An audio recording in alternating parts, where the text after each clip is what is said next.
CPM এখানে একাই লড়াই করবে। এটা তো আর বিধানসভা কিংবা উপনির্বাচন না। আপনারা জানেন ইন্ডিয়া জোট রয়েছে।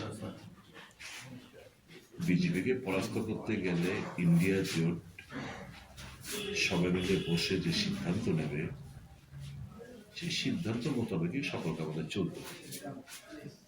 এখান থেকে চট করে কোনো নেতা বলে দিলে আমরা একা লড়বো, কিন্তু আমি বললাম আজকে এখানে আমরা একাই লড়বো, এটা আমার অনুচিত। তার আমার এখতিয়ারে নয় সেটা। ইন্ডিয়া জোটের নেতৃত্ব বসে ঠিক করবে আগামী দিন কর্মসূচি কী হবে, আগামী দিন রণনীতি কী হবে, আগামী দিন অ্যাডজাস্টমেন্ট কী হবে, সিট শেয়ারিং কী হবে না হবে, সেটা যেই নির্দেশই ওখান থেকে নেবে। যদি একটা নির্বাচনের কথা বলে ফাইন, আমরা লড়াই করব। যদি বলে আমরা গত নির্বাচনে 13টা আসনে আমাদের চাহিদা ছিল অনেক, কিন্তু মাত্র 13টা আসন দিয়েছে,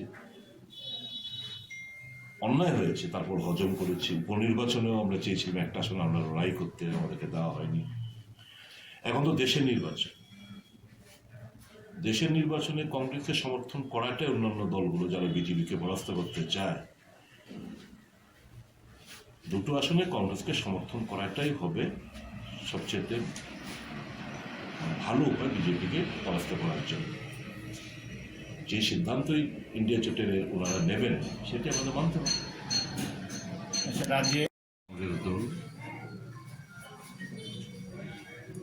মুখ্য বিরোধী দল না হলেও এর মধ্যে কিন্তু মুখ্য বিরোধী দলের ভূমিকা অবতীর্ণ হয়েছে। পাবলিকের ইস্যুগুলো,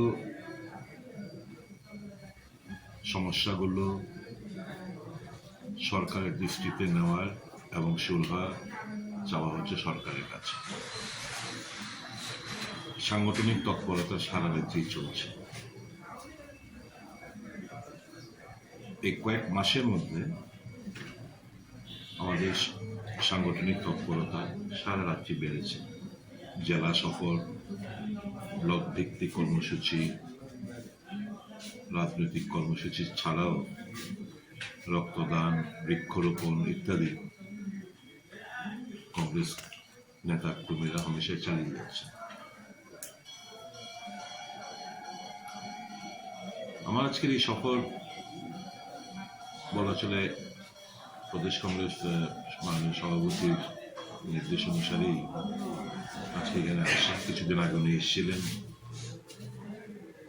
একটু খোঁজ খবর নেব যে সংগঠন কোন জায়গায় এসে পৌঁছেছে, দুর্বলতার দিকগুলো কোন কোন জায়গাগুলো দুর্বলতা, কতটুকু আমরা এগোলাম, আগামী দিনে আমাদের কি করণীয়। ভয়াবহ পরিস্থিতি চলছে সারা রাজ্য জুড়ে। কাজ নেই, বেকারত্বের জ্বালা, নেশায় আকৃষ্ট ছাত্র যুব সমাজ, স্বাস্থ্য শিক্ষা ব্যবস্থা ভেঙে চুরমার, কর্মসংস্থানের কোনো উদ্যোগ রাজ্য সরকারের নেই, প্রচুর শূন্যপদ খালি পড়ে রয়েছে বিভিন্ন দপ্তরে, এগুলো ভরাট করার কোনো, পূরণ করার কোনো উদ্যোগ নেই। কৃষকরা আজকে পরপরই যে দুটো বৃষ্টি হয়ে গেল, কৃষক এবং চাষিরা দারুণভাবে ক্ষতিগ্রস্ত। তাদের পাশে সরকার কৃষক এবং চাষিদের পাশে নেই। আইন শৃঙ্খলা তলানিতে, খুন, অস্বাভাবিক মৃত্যু লেগেই রয়েছে।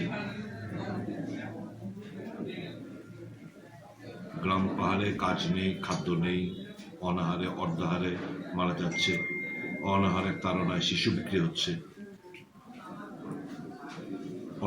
অনাহারের তাড়নায় একই পরিবারের 3 জন সুসাইড করছে, 20 কে আত্মহত্যা করছে। এই সমস্ত ঘটনা রাজ্যের প্রশাসন সম্পর্কে ভালো ইঙ্গিত দেয় না। তো এগুলোকে পুঁজি করেই আমরা একটা উদ্যোগ নিয়েছি কংগ্রেস দল, যে মানুষের সঙ্গে একটা নিবিড় সম্পর্ক তৈরি করা। গণতন্ত্রের শেষ কথা মানুষই বলে। এ রাজ্যের কেউই খুশি নয়। আজকে জনজাতিরা, তপশিলি জাতি, জনজাতি, আদিবাসীরা দারুণভাবে অবহেলিত এদের জমানায়। সংখ্যালঘুরা ত্রাসে রয়েছে সারা দেশ জুড়ে।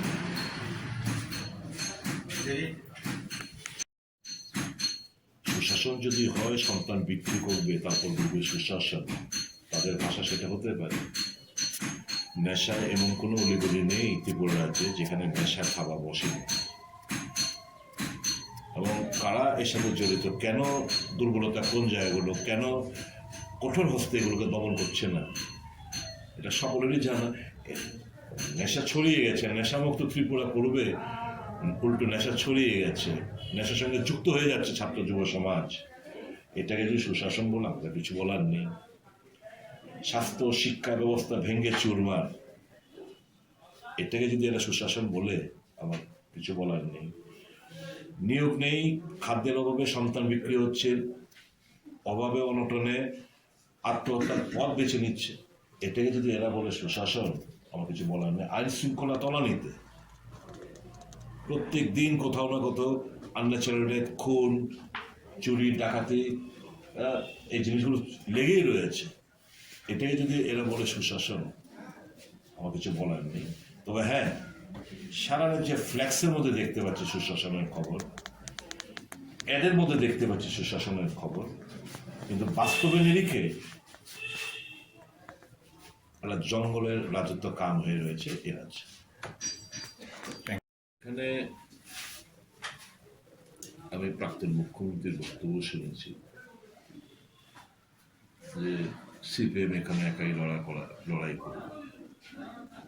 এটা তো আর বিধানসভা কিংবা উপনির্বাচন না। আপনারা জানেন ইন্ডিয়া জোট রয়েছে। বিজেপিকে পরাস্ত করতে গেলে ইন্ডিয়া জোট সবাই মিলে বসে যে সিদ্ধান্ত নেবে, সেই সিদ্ধান্ত মোতাবেকই সকলকে আমাদের চলতে হবে। এখান থেকে চট করে কোনো নেতা বলে দিলেন আমরা একা লড়বো, কিংবা আমি বললাম আজকে এখানে আমরা একাই লড়বো, এটা আমার অনুচিত। তার আমার এখতিয়ারে নয় সেটা। ইন্ডিয়া জোটের নেতৃত্ব বসে ঠিক করবে আগামী দিন কর্মসূচি কি হবে, আগামী দিন রণনীতি কি হবে, আগামী দিন অ্যাডজাস্টমেন্ট কি হবে, সিট শেয়ারিং কি হবে না হবে, সেটা যেই নির্দেশই ওখান থেকে নেবে। যদি একটা নির্বাচনের কথা বলে ফাইন, আমরা লড়াই করব। যদি বলে আমরা গত নির্বাচনে 13টা আসনে আমাদের চাহিদা ছিল অনেক, কিন্তু মাত্র 13টা আসন দিয়েছে, অন্যায় হয়েছে, তারপর হজম করেছি। উপনির্বাচনেও আমরা চেয়েছিলাম একটা আসনে আমরা লড়াই করতে, আমাদেরকে দেওয়া হয়নি। এখন তো দেশের নির্বাচন, দেশের নির্বাচনে কংগ্রেসের সমর্থন করাটাই অন্যান্য দলগুলো যারা বিজেপিকে পরাস্ত করতে চায়, দুটো আসনে কংগ্রেসকে সমর্থন করাটাই হবে সবচেয়ে ভালো উপায় বিজেপিকে পরাস্ত করার জন্য। যে সিদ্ধান্তই ইন্ডিয়া জোটের ওনারা নেবেন সেটা আমাদের মানতে হবে। দল মুখ্য বিরোধী দল না হলেও এই মুহূর্তে, কিন্তু মুখ্য বিরোধী দলের ভূমিকা অবতীর্ণ হয়েছে। পাবলিকের ইস্যুগুলো, সমস্যাগুলো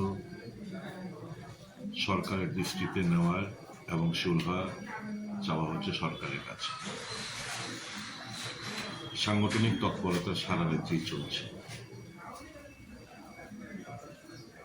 এই কয়েক মাসের মধ্যে